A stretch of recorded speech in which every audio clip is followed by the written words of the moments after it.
Hey guys and gals, welcome to this week's Pre-Foreclosure Daily Grind Tip of the Week. Chris the Drummer Bowes, Bob LaChance. Hopefully everyone has a fantastic week.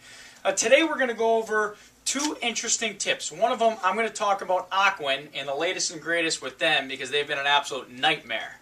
That's number one. Number two, we're going to go over a recent deal that we have, GMAC First, that's backed by Freddie Mac, and there's a second mortgage, or there's a HELOC on the property, and we're really going to dig into Freddie Mac. Chris has some very interesting tidbits that you guys are going to be not surprised about, knowing what's going on in this industry. But anyway, let's start with Ocwen. Number one, we're going to talk about how to escalate a file. As many of you know or don't know, Ocwen seems to go through changes every probably 6 months, if you will. They're good to deal with. They stink to deal with. They're good to deal with. They stink to deal with. Right now, we're in the phase where they stink to deal with again. So, escalating a file. Best way to escalate a file with Ocwen, it's kind of interesting how we have to do it. Sneaky. It's kind of sneaky, and I hate to say this, but this is the best way that's been working for us lately. Have the homeowner call in and request a HAMP, the HAMP program, loan modification program. Okay, that's the best way to do it. What happens is, especially when there's a foreclosure date, sale date coming up, or strict foreclosure, whatever state you're in, what you do is, if you're within 10 days, have the seller call and request a HAMP modification, and then what happens is they postpone the sale date, then have the seller call in and request a short sale. Unfortunately, it is a little sneaky, but... Now, what about the escalation? The escalation. Escalation. I'm getting to that. I wasn't done with it, though. You're just taking the circuitous route there. That's exactly. So anyway, and the other one is dealing with Ocwen. It's pretty interesting, but another one, this I got directly from one of our students. We have not done this one, so I can't take credit for this one. But anyway, one of the things that you could do is you could actually call, when you call in a customer service, ask for a Spanish-speaking operator is what they call it, Spanish-speaking operator, because majority of them also are fluent in English. Once you get to one of them, and I'm going to tell you the reason why you want to go this route.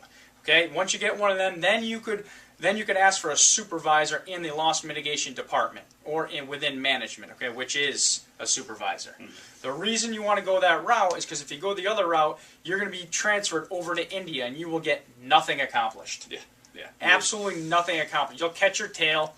You'll go off of, they have a script sitting right in front of them that they do not deviate from. So if you want, again, you want to talk to somebody that has any sort of creative thinking or can get you what you need, make sure you stick with the Spanish-speaking side. Again, I hate to say this because it kind of stinks that we have to go down this route right now, but Ocwen is very challenging to deal with right now, so those are the two tips right there with Ocwen. Yeah. All right, now let's get into the deal we're going through. This is very interesting. Well, basically, with this one, as Bob said, the first is a Freddie-backed loan that's being serviced by GMAC. The second's a $120,000 HELOC. As I expected, the minimum that they're going to take to release their lien is 10%, or $12,000, which, as many of you probably know from previous videos of ours, is common at this point in time. And so basically, they haven't wavered. I've gone back to them a few times trying to get them to accept less, and they won't take it. Now, with GMAC, in my conversations with them, the negotiator over there has told me on a few occasions that $3,000 is all they're going to contribute to Wells Fargo, who's the second's with, and that's it. And she's also informed me that $3,000 is absolutely the most that they'll allow the second mortgage to get. And basically, so that's Freddie Mac is allowing second mortgage only $3,000, no matter how big that second mortgage or HELOC is. Right, exactly. And so basically, when I asked her about if the agents or if anyone else could contribute the difference, she basically said they could, except it can't be on the HUD, which is interesting. So Freddie Mac wants it off the HUD, just so everybody knows. Right. So the interesting thing about this is that, I don't know, maybe 2 or 3 months ago, Freddie Mac posted up on their website this whole thing about fraud and everyone you need to look out for fraud, and yet... And investors flipping properties and all this garbage. And yet they're the ones now who basically are saying that a payment to a junior lien has to be off the HUD, which...